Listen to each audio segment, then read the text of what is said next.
Hello student, आप सभी का स्वागत है हमारे एक नए वीडियो में फिर से। तो जैसा कि हमने बताया था कल आप सभी से कि हम आज हिंदी के कुछ इम्पोर्टेंट क्वेश्चन देंगे आप सभी को।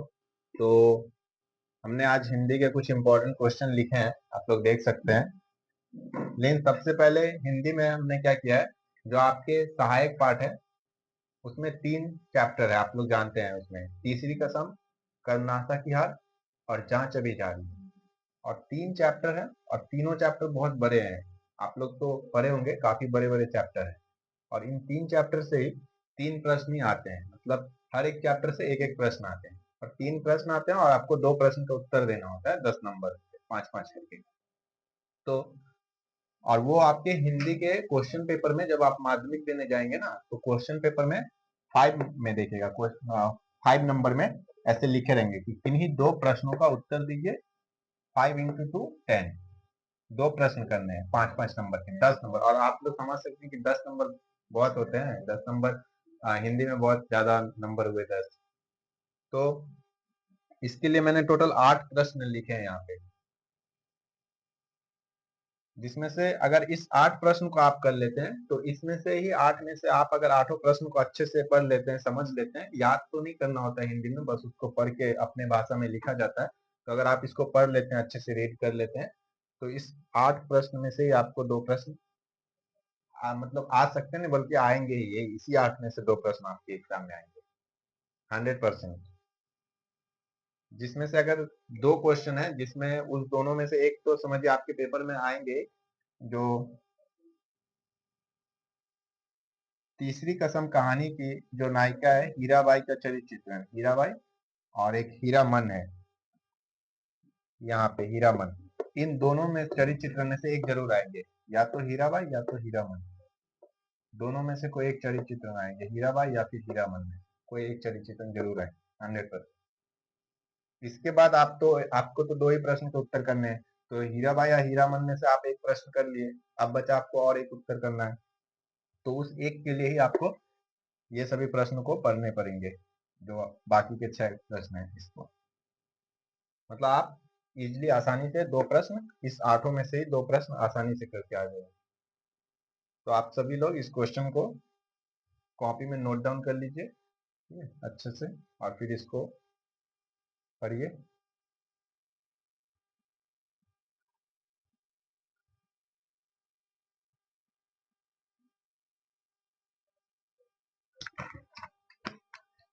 तो स्टूडेंट, हिंदी के पेपर जो होते हैं ना वो काफी आसान होते हैं, और आपको इन सभी प्रश्नों का उत्तर अपने ही भाषा में लिखने होते हैं। तो जस्ट आपको ऐसे रट्टा जैसा याद नहीं करना है, बल्कि इसको पढ़ के समझने ही है। और सहायक पाठ को तो मैंने आसान बना दिया आप लोगों को, प्रश्न लिखवा के उसमें से ही आएंगे 2 प्रश्न। बाकी आप लोग निबंध में क्या होता है ना, जो निबंध में 4 निबंध आते हैं आपके सामने, ये क्वेश्चन पेपर है माध्यमिक का, इसमें 4 निबंध आते हैं। 6 में 4 निबंध आते हैं और 4 में से सिर्फ एक ही निबंध लिखने होते हैं। तो मैं आपको कुछ निबंध के भी इंपॉर्टेंट टॉपिक बता देता हूँ, इसको आप बस रीडिंग कर लीजिएगा, जिससे क्या होगा ना कि आपको नंबर अच्छे मिलेंगे। कि निबंध की शुरुआत कैसे किया जाता है, फिर वो अंत में क्या लिखना चाहिए, इस हिसाब से। क्योंकि बहुत से स्टूडेंट ऐसे होते हैं जो निबंध मतलब सोचते हैं वो तो मैं लिख ही लूंगा। हाँ, लिख लेंगे, लेकिन उसमें अगर आप अच्छे से पढ़ के तैयारी करके जाएंगे तो आपको 10 में अच्छे नंबर मिलेंगे। डिफरेंस यही हो जाता है। तो मैं कुछ 5-6 इंपॉर्टेंट टॉपिक बता रहा हूँ, उसको आप रीडिंग करके चले जाइएगा अच्छे से, तो आपका अच्छा नंबर आएगा।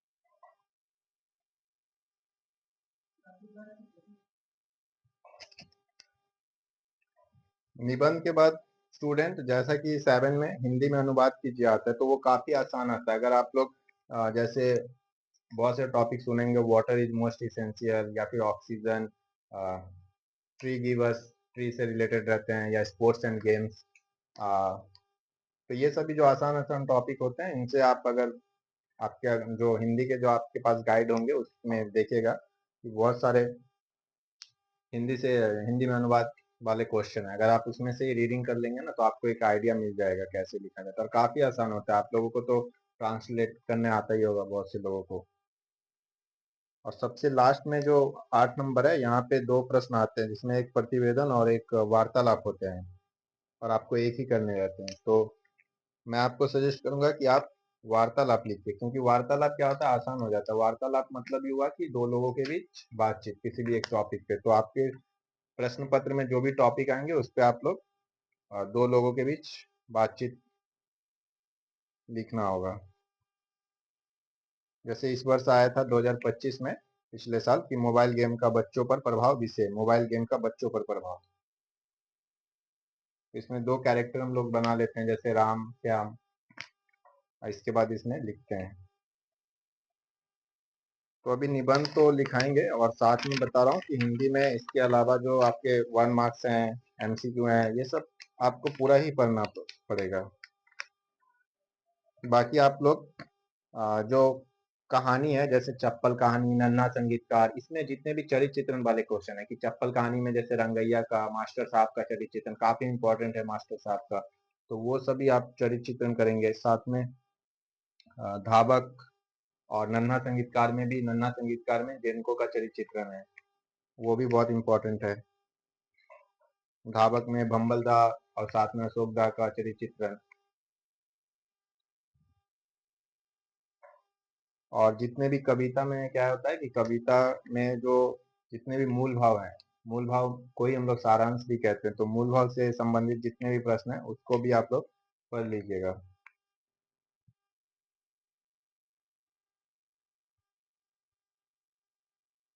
तो कविता में मूल भाव, और कहानी में जितने भी चरित्र चित्रण है, जिनको रंगैया, मास्टर साहब, अशोक दा, बम्बल दा, ये सभी साथ में निबंध।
तो निबंध के मैंने 10 इम्पोर्टेंट टॉपिक लिखे हैं और इस 10 में से ही आपके एक निबंध जरूर आएंगे एग्जाम में।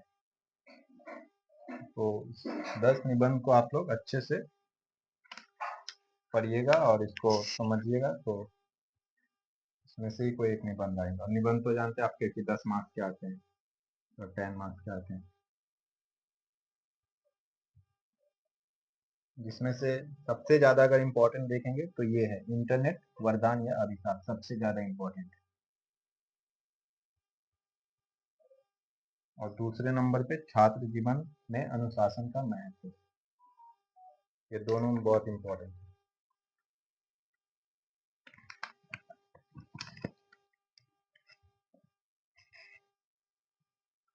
हिंदी में तो फिर निबंध के अलावा तो और ऐसे कुछ नहीं है कि long question type.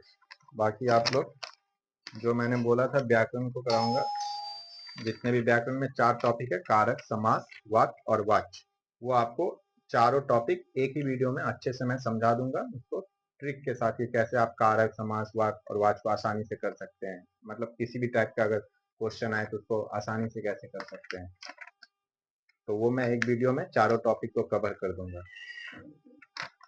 Next video में। बाकी हिंदी में आप लोग वो तो मैं कर दूंगा व्याकरण, और हिंदी में और ऐसे कुछ नहीं है, हो गया। और एग्जाम के बाद आप लोग स्टूडेंट जरूर बताइएगा, कमेंट करिएगा कि मैं जो इम्पोर्टेंट दिया हूँ इससे आप लोग को कितना हेल्प हुआ। हाँ,